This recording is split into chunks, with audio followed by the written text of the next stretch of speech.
कर्क रेखा कहां से जाती है? भारत के बीचों बीच से। भारत के बीचों बीच से जाने वाली रेखा कर्क। अब भारत के जस्ट नीचे जाने वाली रेखा देखिए, विषुवत रेखा के पास का आदमी एकदम मुझौसा होता है, करिया करिया मंगरैला टाइप का, एकदम एकदम भयानक काला काला, एकदम समझ में आ गया कि नहीं? हम लोग से भी खतरनाक करिया, एकदम चटकार मंगरैला। देखिए कहाँ का आदमी होता है? विषुवत रेखा। जितना विषुवत रेखा के पास रहिएगा आपका भी शकल कैसा होगा? काला। रंग क्या होगा? काला। इसलिए साउथ इंडिया में देखिएगा ज्यादा लोग सांवले मिलेंगे आपको, लेकिन जैसे जैसे जाइएगा दूर गोरा होते जाते होते होते चलिए कश्मीर में कोनो करिए ना मिलेगा आपको, मिलेगा? कोई नहीं मिलेगा। सूर्य यहाँ से जा रहा है, अधिकतम किस रेखा तक जाएगा? अब वापस आ जाएगा, तो वापस जाएगा मकर रेखा पे।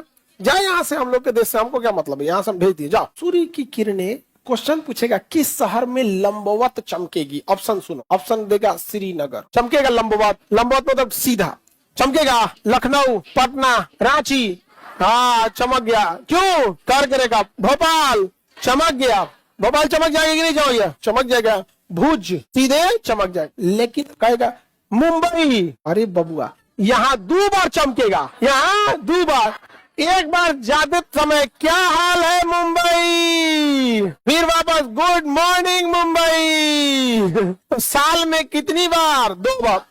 तो जो शहर कर्क रेखा के नीचे है उसमें साल में 2 बार सूर्य की किरणें लंबवत चमकेगी, एक बार जाते समय एक बार आते। जो शहर ठीक कर्क रेखा पर है उसमें साल में बस 1 बार लंबवत चमकेगी जब यहाँ पहुंचेगी, उसके बाद तो लौट गई, दोबारा भेंट नहीं होगा यहाँ पे।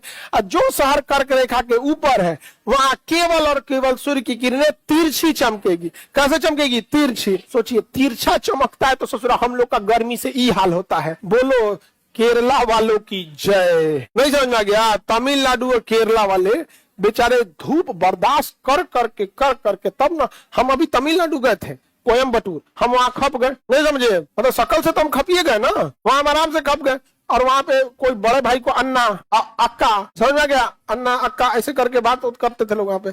वहां साउथ में एक चीज बहुत अच्छा लगा ना, वहां पे डिस्क्रिमिनेशन उतना नहीं है, भेदभाव उतना नहीं है, लड़का लड़की सब नहीं है। यहाँ पे सारे लोग वर्क कर रहे थे। यहाँ पे सोचो हम ही लोग में काहे दिक्कत है जी? यूपी बिहार झारखंड में जो देखो समस्या हम ही लोग के। जाति धर्म हमारे यहाँ से, बिना मतलब की राजनीति हमारे यहाँ, जनसंख्या हमारे यहाँ, भेदभाव हमारे यहाँ। बेटी को कहेगा देवी होती है और उसी से पूछो दहेज के लिए, टेंशन में आ जाएगा। नहीं समझ आ गया? सरकार को बारात की भी संख्या फिक्स करना चाहिए, 50 को से देर बाराती नहीं, ना तो उसके ज्यादा होगा तो लड़का वाले से खर्चा लो। नहीं समझे? 50 को ठीक है, 20-25 को तो फैमिली मेंबर हो जाता है। 50 को जिसको देखा चाचा बाराती चल तो हाँ बैठ जाए, बोलोरो में पीछे बैठ जाए। जो पूछो तो बोलोरो में 4 को पीछे बैठा है, 4 को पीछे में 3 2 को आगे, 4 4 8 2 10 नहीं हो जाएगा, 10 को भर देता है। बस से आता है बारात में, ये बाप हो बाप। ठीक हुआ हम लोग लड़की नहीं थे, हम लड़की रहते बस से आता। सका सुनिए, हमारे गांव की परंपरा है कि बारातियों को खाना खिलाने से ना थोड़ा सा अपशगुन माना जाता है। गांव में ऐसा ऐसा हो जाता है, हाँ चलिए खाना वाना नहीं होगा, चलिए यार। नहीं सर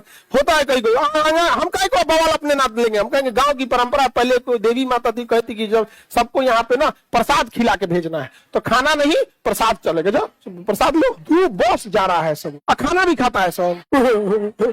बाप ओ बाप, हाँ नाश्ता भी खाना भी, बहुत दिक्कत है बहुत। तो तुम लड़की लोग आज तक कभी आवाज उठाई होगी बारातियों की संख्या फिक्स किया जाए? नहीं, तुम्हारे लिए लड़ने के लिए अवतार लेंगे फिर से भगवान। हाँ लॉकडाउन में ठीक था, यहाँ पर तुम लोग इसकी रहेगा तो ठीक रहेगा ना। पहले आगे बढ़े तो बताइए, साउथ में इतने गर्मी क्यों पड़ती है? हाँ आप बताओ, पुणे में कितनी बार चमकेगा? चमकने का मतलब ये नहीं समझिएगा कि मतलब यहाँ के दिल्ली के लोगों को सूरज नहीं दिखाई देगा, दिखेगा तिरछा दिखेगा। जैसे बताओ, ये विद्यार्थी भी हमें देख रहा है, तिरछा देख रहा है, लेकिन ये सब सीधा, हाँ सीधा। समझ में कि नहीं गया? किसी को दिक्कत? तो वैसे ही सूर्य की किरणें तिरछी रहेगी तो उतनी गर्मी नहीं पड़ती, और सीधा रहेगा तो एकदम कड़कड़ा के गर्मी पड़ेगा, एकदम झोंस देगा, एकदम हड्डी तक धूप जाएगा, पूरा एकदम लहक जाता है। देखो क्या इधर विषुवत रेखा वाला, कोई दिक्कत बाबू? देवता कोई दिक्कत? बेचारा एकदम टेंशन में है। बाप तुम टेंशन में नहीं लो, तुम पढ़ाई करो, भले लड़की ना पसंद कर लेकिन उसके घर वाला पसंद कर लेगा। नहीं समझे? तो जितना विषुवत रेखीय जलवायु वाला है उसको लड़की सबसे आपको कोई मतलब नहीं। तुम उम्मीद छोड़ दो तुमको कोई पसंद करो, मुझौसल को कोई देखता है जी, देवता को कोई देखेगा जी? कोई नहीं। ये सब अच्छी बात है, पढ़ाई डिस्टर्ब नहीं होता है। नहीं समझा? हम लोग के साथ जो पढ़ते थे सब गोरका सब डिस्टर्ब हो गया सब। कोनो फेंका गया इंटर में, कोनो गया जो सोच नहीं। हम लोग जितना मुझौसा थे तो टेंशन फ्री है, चल दिया नहीं समझ आएगा, टेंशन फ्री। तो तुम लोग को समझ में आ रहा हम क्या कहना चाह रहे हैं? आइए डर गई सब, जा हमारे पापा को हिम्मत देख ले मुझौसा, बच के रहना लोग, नहीं तो घरे में विश्वत रेखा आ जाएगा। घरे में क्या आ जाएगा? विश्वत रेखा।